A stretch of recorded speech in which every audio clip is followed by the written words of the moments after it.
page 46 du livre Variations maths. Ce livre, tu peux le retrouver directement sur le site de la classe. Voilà, il est en accès libre. Alors, sur une droite graduée, on place le point O d'abscisse 0. Pour tout nombre entier naturel non nul n, on place sur cette droite le point AN d'abscisse n et on trace le cercle CN de diamètre OAN. On considère la suite UN définie par U0, l'aire du disque de bord C1. Pour tout nombre entier naturel non nul n, UN, l'aire de la partie comprise entre les cercles Cn plus 1 et Cn. Donc avant de commencer à répondre aux questions 1, 2, 3 et 4, on va calculer l'aire de chacun des cercles C1, C2, C3, C4 pour pouvoir ensuite effectuer plus facilement les calculs. Voilà, donc on est parti, tac. Alors, donc calcul, les calculs des aires, des cercles. Alors, l'aire de C1. Donc, l'aire d'un cercle, c'est pi fois rayon au carré. Donc ici, l'aire de C1, C1 a pour diamètre 1, donc pour rayon 1,5. Donc nous allons avoir pi fois 1,5, le tout au carré. 1,5 au carré est égal à 1 quart, donc ça nous donne pi sur 4. Pi sur 4, unité d'aire. L'aire de C2. Alors, ça va faire pi fois le rayon de C2. C2 a pour diamètre 2 et pour rayon 1,5. Donc nous allons avoir, non pas 1,5, pour rayon 1. Comme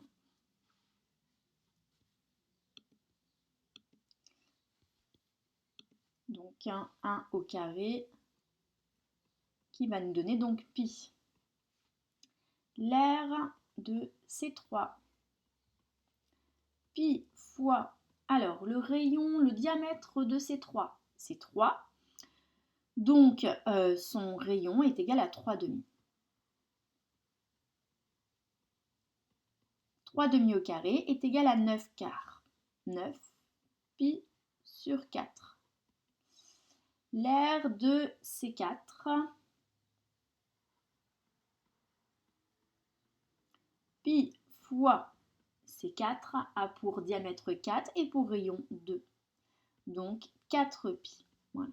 Toutes ces aires sont données en unités d'aire. On est parti maintenant pour la question donc 1. Calculer U0. Donc U0, c'est l'aire de C1. Donc U0 est égal à pi sur 4. U1. U1 est égal à donc l'aire de C2 moins l'aire de C1. Donc on se retrouve avec pi moins pi sur 4. Donc 3 pi sur 4. D'accord? Donc on a bien ici C1, A1, enfin U1, c'est l'aire ici, donc de la portion de cercle entre C1 et C2. Donc on fait bien l'aire de C2 moins l'aire de C1. Alors maintenant U2. U2, donc si on regarde la définition ici, U2, l'aire de la partie comprise entre les cercles donc C3 et C2. Donc on va prendre l'aire de C3 et on va lui retirer l'aire de C2. Alors l'aire de C3 c'est 9 pi sur 4 et on va venir lui retirer l'aire de C2, donc pi. Donc ça fait 9 pi sur 4 moins 4 pi sur 4, donc ça nous fait 5 pi sur 4. U2. Non, U2 c'est fait, on passe à U3. Donc U3 est l'aire de la partie comprise entre les cercles C4 et C3. Donc C4 et C3. Donc ça fera 4 pi moins 9 pi sur 4. 4 fois 4, ça fait 16, donc ça fait 16 pi sur 4 moins 9 pi sur 4, donc 7 pi sur 4. Il nous manque U4. U4. Alors déjà, si on regarde un peu ici, chacun des résultats, donc U0, pi sur 4, U1, 3 pi sur 4, U2, 5 pi sur 4, U3, 7 pi sur 4. Qu'est-ce qu'on remarque? À chaque fois, on ajoute la même chose. On ajoute combien de pi sur 4? 2. 1 plus 2, 3. 3 plus 2, 5. 5 plus 2, 7. Donc, si tout va bien, nous allons trouver, on sait déjà qu'on va trouver 9 pi sur 4. Alors, on y va. Donc, l'aire de U4. Alors, U4, il nous manque par contre, on va rajouter l'aire de C5. On va le rajouter ici, l'aire de C5. Alors, l'aire de C5, donc C5 a pour diamètre 5 et donc pour rayon 5 demi. Donc ça fera pi fois 5 demi au carré.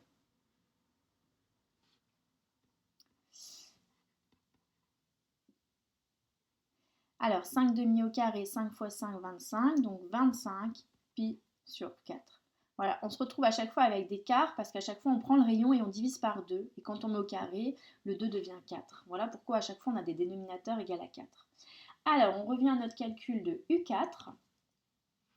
Alors, on a dit donc l'aire de C5, donc 25 pi sur 4, moins l'aire de C4, 4 pi. On met au même dénominateur 4 fois 4, 16, donc ça va faire 25 moins 16 pi sur 4, donc 25 pi sur 4 moins 16 pi sur 4, on a bien 9 pi sur 4. Donc ça vient confirmer notre intuition, notre conjecture. Voilà, donc on va rédiger pour la question 2. Donc question 2, on va la faire question 2. Hop. Pour tout nombre entier naturel n, déterminer une expression de un, c'est-à-dire qu'on veut le terme général de un en fonction de n, c'est ce qu'on appelle la formule explicite. Donc un est égal, alors, chaque fois, on voit qu'on a U0 pi sur 4 et on rajoute 2 pi sur 4. Alors, qu'est-ce qu'on peut donner comme expression à chaque fois? Alors, donc pi sur 4 plus on a dit 2 pi sur 4. Alors 2 pi sur 4, ça fait quoi? Ça fait pi sur 4 plus un certain nombre de pi sur 2 en fait. Donc là, je réponds déjà à cette question ici. Justifier que pour tout nombre entier naturel n, un égale u0 plus n fois r, où r est le nombre entier naturel, le nombre réel à préciser. Alors, ici, u0 pi sur 4. Là, une fois, 3 pi sur 4. Là, 5 pi sur 4. Alors, si on voulait donner une formule comme ça, on écrirait plutôt un. Là, vous n'avez peut-être pas tous la même chose. Donc 5 c'est quoi en fonction de 2? 3, c'est quoi en fonction de 1? Donc 3, c'est 2 fois 1 plus 1. Est-ce que 5, c'est 2 fois 2 plus 1? Bah oui, donc en fait, on voit qu'on a 2n plus 1 pi sur 4. Le tout sur 4. On regarde ici, pour n égale 3, 2 fois 3, 6, 6 et 1, 7. Ici, pour n égale 4, 2 fois 4, 8 et 1, 9. Voilà. Donc à cette question 2, en fait, tu peux répondre à la fois cette réponse-là ou cette réponse-là. C'est-à-dire que tu as déjà vu qu'à chaque fois, on a ajouté pi sur 2. Donc là, ici, on répond effectivement déjà à la 3. Alors, est-ce que ces deux expressions sont égales? Alors, on va prendre celle-ci et on va la mettre au même dénominateur. Ça va faire quoi? Un égale pi sur 4 plus 4 pas 4, je dis des bêtises. Si je multiplie par 2, ça va faire 2. Je multiplie par 2, donc ça fait 2 n pi sur 4. Je mets au même dénominateur, d'accord? Donc j'ai multiplié par 2. J'ai fait fois 2 ici. J'ai fait fois 2 fois 2. Je calcule. J'ai bien deux dénominateurs égaux. Ici, c'est comme si j'avais un 1. Je peux rajouter un 1. Donc en fait, je me retrouve avec pi plus 2n pi sur 4. Si je factorise par pi, j'ai bien 1 pi plus 2n. Le tout sur 4. Voilà. Est-ce que les deux expressions ici trouvées, est-ce que c'est bien la même chose? Oui, d'accord, c'est égal. Expression égale. Voilà. Alors, donc question 2 et 3, c'est bon. Alors, du coup, quelle est la raison ici? Donc, R, on a trouvé la raison. R, c'est pi sur 2. En fait, pi sur 2, c'est 2 pi sur 4. Donc, R est égal à 2 pi sur 4. À chaque fois, on ajoute 2 pi sur 4, mais c'est bien sûr égal à pi sur 2. Dernière question. Pour tout nombre entier naturel n, prouvez que la différence un plus 1 moins un est constante.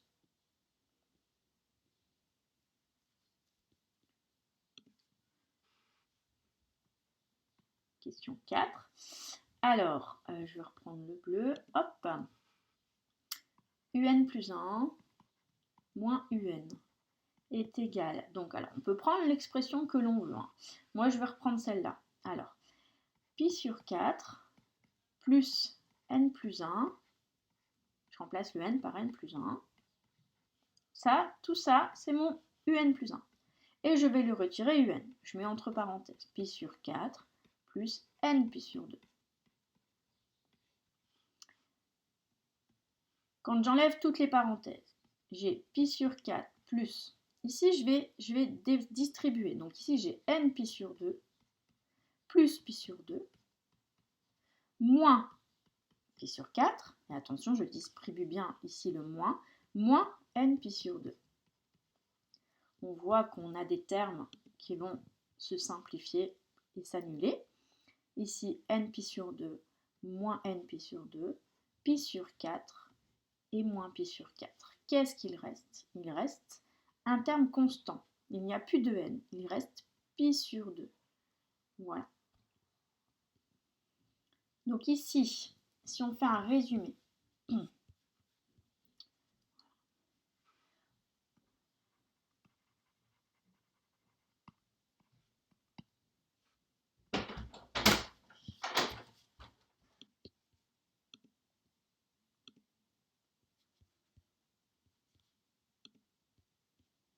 alors on revient donc sur notre activité. Donc, alors, on a calculé chacun des termes de la suite. Les premiers termes du moins, on a trouvé. Donc U0 égale à pi sur 4.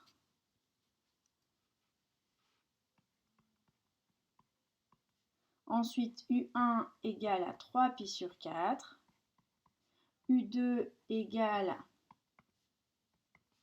à 5 pi sur 4. U3 égale à 7 pi sur 4. Et U4 égale à 9 pi sur 4. On a remarqué que l'on ajoutait à chaque fois 2 pi sur 4. À chaque fois. Du moins sur les 5 premiers termes. Alors, on est d'accord que 2 pi sur 4, en fait, c'est pareil que pi sur 2, c'est égal. Voilà, donc à chaque fois, on fait plus pi sur 2.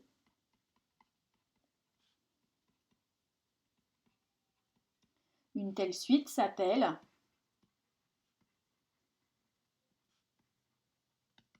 une suite arithmétique.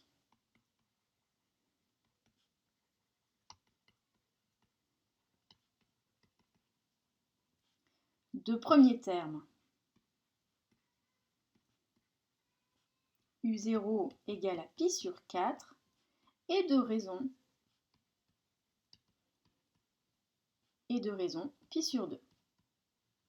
Une fois qu'on a ces informations, on peut donner ce qu'on appelle donc la formule explicite UN égale à U0 plus n fois la raison, c'est-à-dire pi sur 4 plus n fois pi sur 2.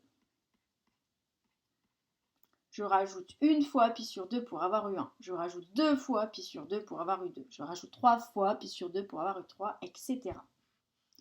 Donc ça, c'est ce qu'on appelle l'expression du terme général. On peut donner, donc ça, c'est ce qu'on appelle notre formule explicite. On peut donner la formule de récurrence, UN plus 1 est égal à UN plus pi sur 2. En effet, nous, on a montré comment on a démontré cette formule. On a fait UN plus 1 moins UN et on a trouvé pi sur 2. Voilà. Donc ça, c'est la formule de récurrence. D'accord ? Voilà. Ce qui nous reste toujours, c'est calculer la somme des termes. Voilà. Donc à la fin, on faudrait se dire combien fait U0 plus U1 plus U2 plus U3 plus U4. Bon, ici dans cet exemple, on retomberait forcément sur le cercle total. On pourrait le faire, par exemple. Donc, calculer donc l'expression de U0 plus U1 plus U2 plus jusqu'à UN. Ce qu'on va appeler S indice N. Voilà, on veut calculer cette somme. Alors, dans le cours, tu as une formule qui te dit que Sn est égal à, au premier terme de la somme, plus le dernier, le tout divisé par 2, donc le premier plus dernier, fois le nombre de termes. Combien avons-nous de termes entre U0 et UN, quand on fait U0 plus U1 plus U2, etc. Nous avons N plus 1 termes. On applique cette formule. Alors, U0, quel est notre U0? Notre U0 est égal à pi sur 4.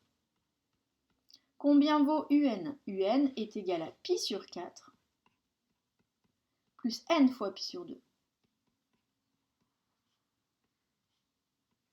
Le tout divisé par 2. Alors, divisé par 2, multiplié par 1 demi, c'est pareil.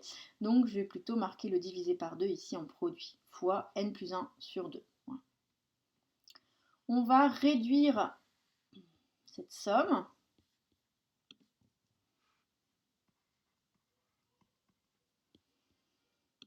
Cette expression. Alors, pi sur 4 plus pi sur 4, ça va nous donner pi sur 2.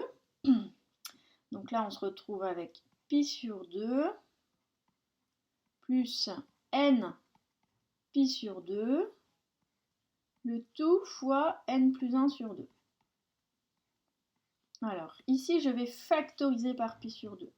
Donc, ça va me faire pi sur 2 facteur de n plus 1 fois n plus 1 sur 2. Donc ici, c'est comme si j'avais un 1 ici, hein, d'accord? Donc, alors, on voit qu'on a pi 2 sur 2, ici aussi divisé par 2, donc ça va nous donner pi sur 4 fois n plus 1 au carré. Je vais encore transformer cette somme. Donc ça va me faire Sn est égal à pi fois n plus 1 sur 2 au carré. Comment j'ai fait cette transformation? 4, c'est le carré de 2. Voilà, donc j'ai rassemblé ici le pi sur 2 au carré fois n plus 1 au carré pour le ramener dans une même parenthèse. Pourquoi j'ai fait cela? Parce que là, je remarque en effet que Sn n'est rien d'autre que l'aire du cercle de diamètre n plus 1, c'est-à-dire l'aire du cercle, donc de C indice n plus 1. En effet, si on revient sur notre activité, si je somme à chaque fois, UN est l'aire de cette portion de cercle. Donc si je somme toutes ces portions, donc j'ai l'air de C1, hop, C2, C3, C4, C5. Donc quand j'ajoute tout ça, je tombe bien sur l'air de Cn plus 1. Voilà, donc c'est exactement cohérent. Voilà, donc ça c'est un petit prolongement de l'activité sur la formule, donc qui est à savoir ici de la somme des termes d'une suite arithmétique. D'accord? Donc cette formule, je la renote ici. Somme des termes d'une suite arithmétique.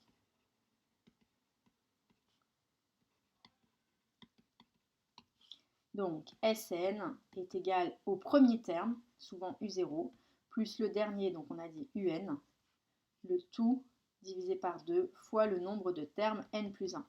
Donc ça, c'est quand Sn est égal à U0 plus point de suspension jusque Un. Maintenant, la formule à apprendre aussi, comme je viens de le dire oralement, le premier terme de la somme plus le dernier, le tout divisé par 2, fois le nombre de termes.